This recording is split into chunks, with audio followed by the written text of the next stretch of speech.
So gusto kong i-share sa inyo to para dun sa mga kababayan natin na nandiyan pala sa Pinas na nagbabalak na pumunta rito sa South Korea at para maging TNT. This month mga lods, nagbaba ng kautusan ang gobyerno ng South Korea para sa isang malawakang crackdown.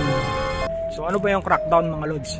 So ito yung order na galing sa gobyerno para hulihin lahat ng mga illegal or TNT dito sa South Korea.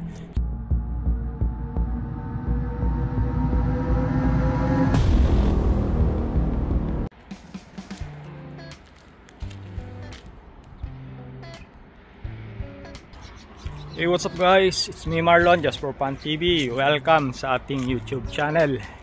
So for today's vlog mga lods, meron akong gustong i-share sa inyo.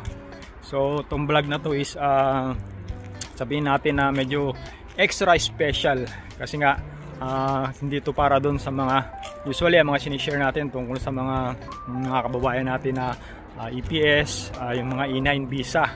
So this time ang i-share natin mga lods para naman doon sa mga kababayan natin na undocumented or yung mga tinatawag na TNT. Gusto ko rin share sa inyo to mga lods, hindi lang para dun sa mga nandito na nakasalukuyan, kasi syempre yung mga nandito alam na nila yung mga patakaran So gusto kong i-share sa inyo to para dun sa mga kababayan natin na nandiyan pala sa Pinas na nagbabalak na pumunta rito sa South Korea at para maging TNT. So para maging aware kayo mga lods sa mga nangyayari dito sa South Korea, kung paano ba yung nagiging kapalaran ng isang TNT rito sa South Korea. So this month mga lods, last sa kalagitnaan ng buwan na to mga lods, April 15, ayan, nagbaba ng kautusan ng gobyerno ng South Korea para sa isang malawakang crackdown. So ano ba yung crackdown mga lods? So ito yung order na galing sa gobyerno para hulihin lahat ng mga illegal or TNT dito sa South Korea. So pag sinabing crackdown mga lods, ito yung paghuhuli ng mga illegal migrant or mga illegal alien, o sa madaling salita yung mga TNT. Nag-umpisa siya noong April 15 at magtatapos siya sa June 30, katapusan bali 77 days yan mga lods, na talagang asahan na natin na talagang intensive na panguhuli ng mga TNT dito sa South Korea. Sino ba ang nag-ano ng order na to mga lods? Sino ba ang pangunahing may pakana, or sino yung talagang pangunahing nagutos? So syempre no other than yung kanilang presidente. So isa sa mga advocate mga lods ng kanilang presidente dito sa South Korea ngayon, yung present, yung kasalukuyan na presidente, is ubusin lahat ng mga TNT rito sa South Korea. Baka hindi nyo pa nalalaman mga lods kung ilan ang total na number ng lahat ng mga TNT rito sa South Korea. So as of this present moment mga lods, merong tinatayang 400,000 nakatao ng mga illegal aliens dito sa South Korea or yung mga TNT. So iba-iba lahi na yan mga lods, hindi lang mga Pinoy. So sa dami ng mga foreigner na pumapasok dito sa South Korea, so marami din talaga ang nagti-TNT or tumatakas at nagtatrabaho at naninirahan ng illegal dito sa South Korea. Sabi nga nila, base sa mga nababasa natin sa mga rito, sa mga balita, itong presidente na to ang isa sa mga talagang nakapagpahuli ng napakaraming TNT. As of this time, umaabot na nasa 13,000 mga lods na katao ang kanyang nahuli. So sa lahat, sa buong history ng South Korea, siya yung may pinakamalaking number na nakapahuli na TNT. So talagang advocate niya mga lods na linisin yung South Korea. So sino ba yung mga agency na kasama dito mga lods ng gobyerno dito sa operation na to? So meron silang 5 agency. Unang-una yung tinatawag na Ministry of Justice, pangalawa Ministry of Employment and Labor, pangatlo yung National Police Agency nila or yung kapulisan, pang-apat Ministry of Infrastructure and Transportation, at pang-lima yung tinatawag na National Coast Guard. So 5 ahensya ng gobyerno mga lods yung nagsama-sama para sa operasyon na to. So ibig sabihin talaga intensive to mga lods, at hindi siya basta-basta. So talagang sa mga kababayan natin na TNT or walang visa, talagang ina-advise ko sa inyo na mag-ingat kayo na mabuti, pagtago kumbaga hanggat maaari wag na muna kayo magsisilabas. So basta pray lang mga lods, pray lang ng pray para kung hindi nyo pa gustong umuwi, makapag-stay pa rin kayo dito mga lods. Kaya lang syempre hindi natin alam yung magiging kapalaran natin o magiging kapalaran dito. Syempre kahit na anong oras dapat maging handa tayo. So number 1 naman ang dapat natin ihanda is yung pamasahe sa airline fee, yung ticket, para hindi ka magtagal sa kulungan kung halimbawa man mahuli ka. Kasi pagka nahuli ka, pinakamatagal na yung 3 days to 5 days pagka may pamasahe ka. Basta wala kang kaso dito sa South Korea, papauwiin ka rin agad sa Pilipinas. Deportation ang talagang number 1 na ano dyan, immediate na na parusa. Syempre illegal ka nga rito, so i-deport ka kung saan bansa ka nakatira. So ganun lang kadali, basta meron kang pamasahe madali ka rin makakauwi sa Pinas. So ganun lang kadali mga lods.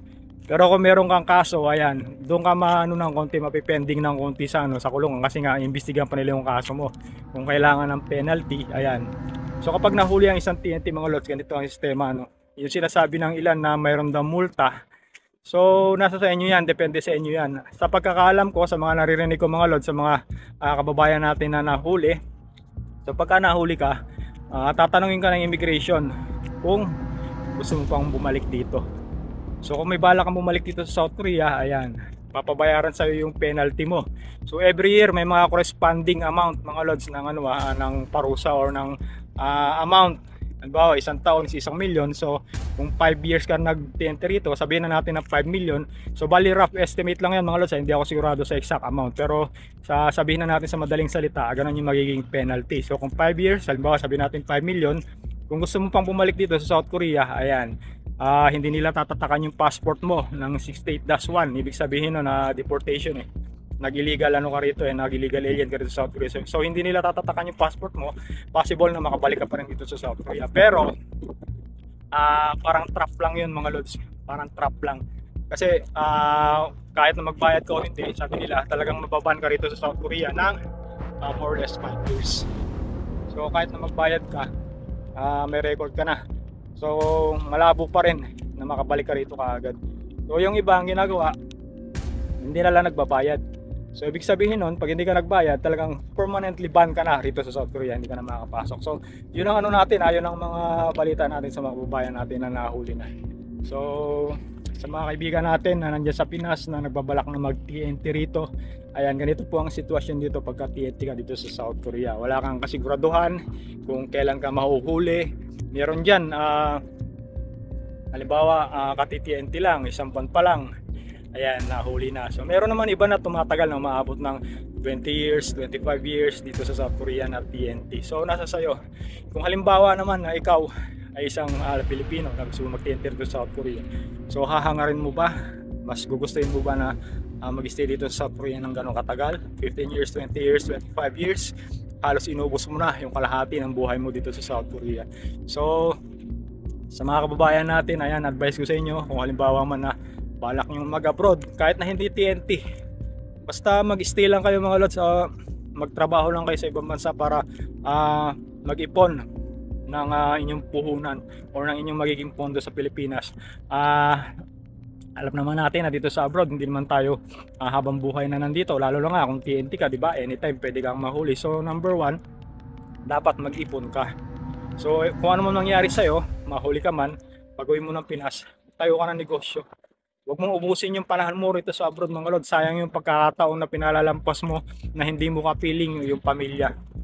Sabi nga nila, walang mayaman sa pagiging empleyado. Kahit na sabihin na natin na dito tayo sa abroad mga lods, empleyado pa rin tayo rito. Kasi nga nagtatrabaho tayo araw-araw ng 8 to 5 or 8 hours or 10 hours or 12 hours, diba? So empleyado pa rin tayo. So para kagaya nga ng na sinasabi ng maraming negosyante dyan, ng maraming mga kababayan natin, mga successful people, walang mayaman sa pagiging empleyado. So asamin ninyo mga lods na magkaroon ng sariling negosyo dyan sa Pilipinas. Kung kaya naman, para naman hindi nyo kailangan na makipagtaguan dito sa South Korea, kagaya yan nangyayari dito mga lods, na talagang nakakaawa. Kahit na sabihin natin na hindi ka kriminal, pero yung pagiging TNT is a crime dito sa South Korea mga lods. Syempre tinuturing ka na rin nila na kriminal. So kaya nga na tinutugis ka ng batas, di ba? So yan ang advice ko sa mga kababayan natin na gusto pumunta rito. Kung gusto niyo magtrabaho rito, ayan, ganyan po ang sitwasyon dito pagka tinatawag na crackdown, talagang hulihan. Pwedeng pasukin yung company nyo, pwedeng maharang ka sa daan kasi minsan sa kalsada, ayan, sa mga palengke ganyan, minsan may mga ano dyan na yung nag-i-spy or may mga gumagalang mga immigration yan o police. Yung iba nag-disguise sila, hindi nyo halata na immigration sila, mga nakasibilyan. Bigla ka na lang nilang dadakmain, hahawakan sa kamay at hingihan ka ng agent card o ng ARC. So syempre kung wala kang maipakita, automatic dakma ka na, hindi ka na makakawala. So ganun ang style mga lods. Yung iba naman, minsan sa mga public bus transportation dito, minsan sinasabat nila at pinapahinto at in-inspection yung mga bus kung may mga foreign worker at hihingian ng mga ARC card o ng mga identification card. So kung wala kang maipakita, so yun. Tapos yung iba naman, ang nangyayari, sinusumbong ng mga minsan ibang lahi, ganyan. Halimbawa may nakaaway sa factory, sa company, susumbong yung company mo sa immigration or sa police, kaya pupuntahan kayo ng police at uhulihin kayo. So yung iba naman, minsan kapwa natin Pilipino, halimbawa nagkaroon ng karibal sa relasyon, ganyan, love triangle, or halimbawa nagkaaway, nagkasagutan, ayan. Tapos may kapatid na rito na asawa ng Koreano, ayan, isusumbong ng kapatid yung kaaway para mahuli. So ganoon ang mga diskarte dito, mga nangyayari dito mga lods sa mga kababayan natin TNT. So walang kasiguraduhan. Kahit na mag-ingat tayo kung talagang panahon na natin na mahuli, di ba? O minsan naman yung iba hindi nag-iingat pero hindi nahuhuli. So ang pinaka diyan mga lods, ang pinaka talagang diyan, dapat palagi kang handa or prepare. So dapat meron kang palaging at least 500 sa bulsa mo na cash para if ever na mahuli ka, meron kang pamasahe pa uwi. So at ang isang pinakano dyan mga lods, gaya na sinabi ko sa inyo kanina, kung makakapasok kayo dito, ayan, mag-ipon kayo at sikapin yung makapagpundar ng inyong negosyo sa Pilipinas. Kasi yun nga, unang-una TNT, walang kasiguraduhan kung hanggang kailan kayo katagal dito sa South Korea. So if ever man ako anong mangyari, kung meron kang negosyo sa Pinas o kung meron kang konting ipon, pwede mo na yung gamiting panimula para maghanap buhay dyan sa Pinas.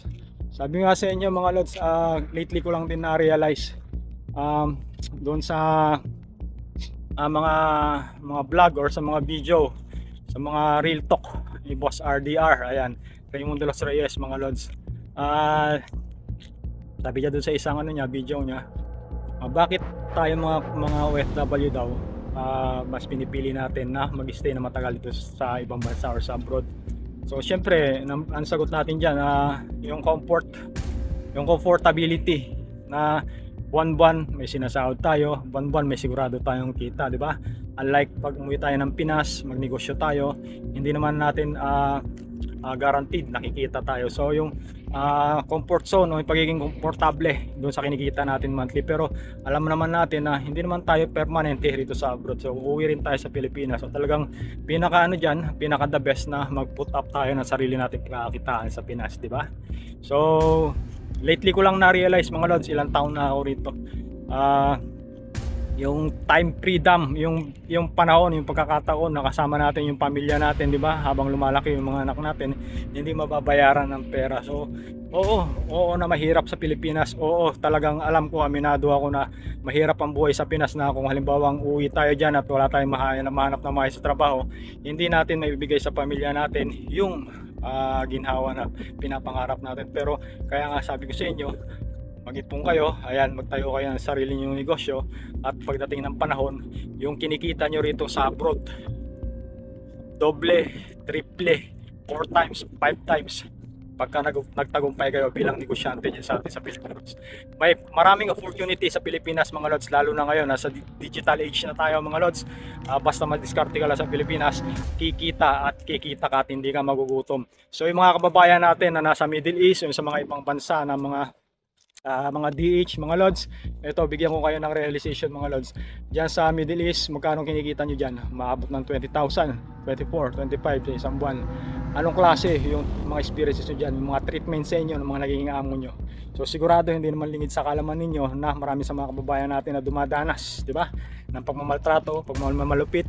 Isang beses kumakain sa isang araw, dalawang beses kumakain sa isang araw ng napakatipid, pero yung trabaho gaano kahirap, di ba?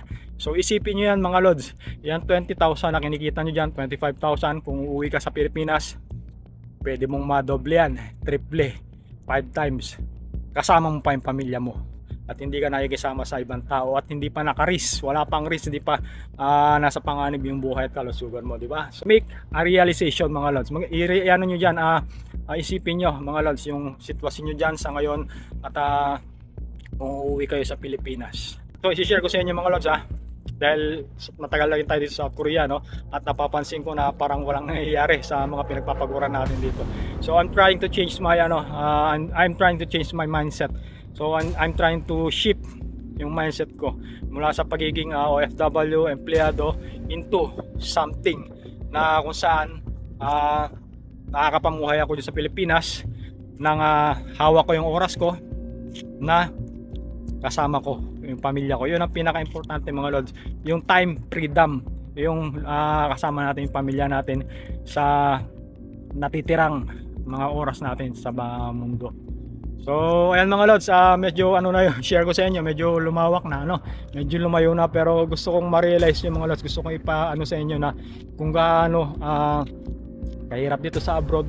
Pagkatapos sa konting halaga pagpapalit natin yung pagkakataon na makasama natin yung ating pamilya. Mag-abroad kayo, kung gusto niyo mag-abroad, mag-TNT kayo rito sa South Korea, kung mag-TNT kayo rito, pero huwag niyo ubusin yung oras o yung taon niyo rito sa South Korea, kasi mas masarap pa rin mabuhay sa Pinas nakasama yung ating pamilya sa mahabang panahon, di ba? So nag-i-enjoy tayo, meron tayong time freedom. Siyempre kung mas maganda kung meron tayong financial freedom, yung hindi natin alalahanin yung ating kikitain, at masaya tayo kasi nabubuhay tayo na kasama natin yung ating mga mahal sa buhay. Walang papalit doon mga lods. Hindi natin pwedeng pagpalit yun sa oras na sinasayang na ginagamit natin dito sa abroad, tapos hindi naman worth it, di ba? So maraming nasayang na pagkakataon. So yan lang mga lods, gusto kong i-share sa inyo, sa mga kababayan natin dyan na gusto mag-TNT dito sa South Korea. I know marami kayo dyan at yung may mga mindset na ganyan. Merong mga iba na ang balak magtuturist dito sa South Korea and then tatakbo, maghahanap ng trabaho o pagkakakitaan. So yung iba naman mga EPS na ang balak din pagka hindi na sincere o hindi na-extend yung mga visa, ayan, tatakbo na lang. Yung iba naman nagpapa-release, pagka ayaw i-release, ayan, tumatakbo na lang. So sabihin ko sa inyo mga lods, mahirap ang TNT dito sa South Korea, lalo na ngayong mga panahon na to, dahil sunod-sunod ang crackdown. Sabi ko sa inyo mga lods, yung crackdown na yan ibinabayan noong April 15 lang, so ongoing yan pero before dyan, bago pa magkaroon ng order for a crackdown, tuloy-tuloy pa rin ang panghuhuli nila ng mga illegal aliens dito sa South Korea. So yung crackdown na yan is parang formality lang para ma-i-announce lang na nagkakaroon ng hulihan, pero bago dyan talagang gumagalaw sila underground na tuloy-tuloy yung panghuli nila ng mga TNT. At ang mga lugar na target nila mga lods is unang-una yung mga farm, pangalawa yung mga construction sites, pangatlo yung mga nightclubs. Kasi nga bukod sa krimen ng pagdami ng mga illegal workers dito sa South Korea, isa sa mga problema na gusto nilang sugpuin is yung pagpasok ng mga drugs, illegal drugs dito sa South Korea. So kaya nagkakaroon ng malawakang panghuhuli sa mga illegal aliens dito sa South Korea. So ayan mga lods, hopefully meron kayo napulot na idea. Medyo kakaiba yung vlog natin ngayon kasi nga para to doon sa mga kababayan natin na gusto mag-TNT rito sa South Korea o yung mga walang mga proper documents na nagtatrabaho rito sa South Korea. So wala namang problema mga lods diyan sa natin yan, sa balak natin yan kasi kanya-kanya tayo ng diskarte. Kung yan yung makapagbigay sa atin ng pagkakataon upang magkapera tayo, go, di ba? Kaya lang bigyan natin ng limit mga lods. Mag-set tayo ng goal kung hanggang ilang taon lang ang gugugulin natin dito sa abroad. Huwag nating ubusin yung oras natin dito by pagsapalaran, di ba? At lumilipas yung panahon nasasayang yung oras. Ang oras mga lods hindi na natin maibabalik, di ba? Hindi na natin wala nang rewind sa buhay, sabi nga nila. So kung yung mga mahal mo sa buhay, lumaki na lang sa picture na nakikita mo sa picture dahil matagal kang wala sa Pilipinas, isang malungkot na pangyayari sa buhay ng isang magulang, mga lods, ng isang Pilipino. So sikapin natin, mga lods, na magwakas or malimit yung mga ganong mindset or mga ganong pangyayari sa buhay natin. So magtrabaho ka dito sa abroad, mag-ipon ka, at sikapin mo ang magkaroon ng sarili mong negosyo sa Pilipinas. Napakaraming pagkakataon, mga lods, sinasabi sa inyo. Basta masikap ka lang at madiskarte. Mag-aral ka ng mga bagong skills kung paano magnegosyo at kung paano makisabay sa digital age ngayon, mga lods. At sabi ko sa inyo, hindi nyo pagsisisihan. Kesa inubos yung oras nyo sa abroad, pagdating ng panahon, mag-resign na kayo, matanda na kayo, at wala na kayong panahon sa mga ibang bagay pa. So yan lang, mga lods, gusto ko i-share sa inyo. Hopefully sana may natutunan kayo. At kung sa tingin mo na medyo nagkaroon ka ng idea dito sa vlog natin, i-like mo, paki-like mo yung thumbs up button yan sa baba. Ayan, paki-like itong video natin para mai-share tayo ni YouTube sa mas maraming audience. At kung tingin mo na informative yung mga ganitong klaseng content, ayan, subscribe na rin itong channel natin para lagi kang updated sa mga vlog na katulad nito. So thank you for watching. Ingat-ingat sa makita ko ng mundo na roon, and God bless sa inyo lahat.